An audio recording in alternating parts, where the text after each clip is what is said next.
So originally I wasn't gonna make any kind of video about Ozzy.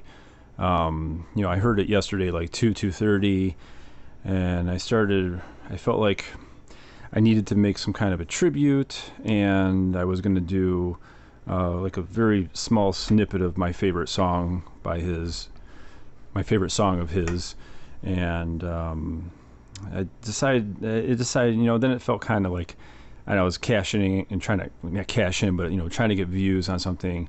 So I said I'm not going to do it. But then talked to one of my friends today, and he said, "Why don't you just make a small video, like no, not heavily edited, just kind of talk about his passing and how it affected you?"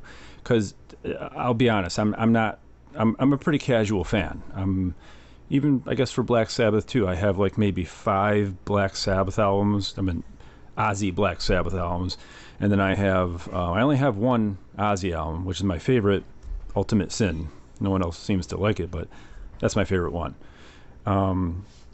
So I'm not going to pretend like, oh, I know everything about Ozzy or Black Sabbath, but Black Sabbath was absolutely instrumental, not only for a lot of the metal bands today, but that was my own experience. That's what kind of pushed me over, because I was listening to Guns N' Roses before that, and I thought Appetite of Destruction was the best thing when I was like 12, and then a friend showed me Paranoid, and it changed everything.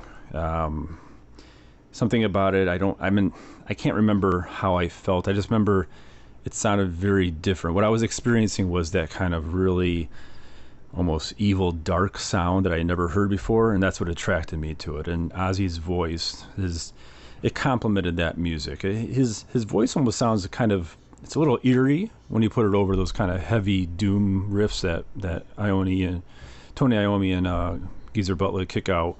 And I fell in love with it. I listened to Paranoid for a straight year with nothing else before I even knew there were other albums. I don't know why I didn't know that, but at the time I was 12 or 13. But yeah, that really affected, that was the gateway for me to discovering thrash. And I think about it's affected me like a little more than I thought it would, because I'm not that big of a fan, but I can't stop really thinking about it. And it's all over Twitter, it's all over my timeline, everyone's still talking about it. I'm really glad that he got to play that last show, and I'm especially glad for all of you that actually got to go to it. That's it. It really, they say people will hold on for a purpose in life once they know they're going to do something and then they accomplish it, and then I'm so glad it happened after the fact. And I'm not going to say that I'm surprised, but I think if you're my age, which is 50, and you kind of saw everything he was doing in the 80s, he did some crazy stuff in the 80s, and we kind of thought he was not going to last into the 90s because of, one, all the drugs he consumed, and two, just all the crazy ass stuff he did in his personal life. We kind of thought, like, once he got into the 90s and he cleaned up his act, at least I think he cleaned up his act, he seemed like he cleaned up his act, I kind of thought, oh, he's going to live a fairly normal life and maybe get into his 80s or 90s. And it's not, he died at 76, which is, it's not young, but I think we kind of thought that he might last a little bit longer than that. At least that's what I was thinking. I expected him to be like, to the mid 80s or so. So that part was a little bit surprising, and maybe just the whole the suddenness of it right after the concert, and then it just kind of happened. So that was a little bit shocking, and maybe that's why I'm thinking about it.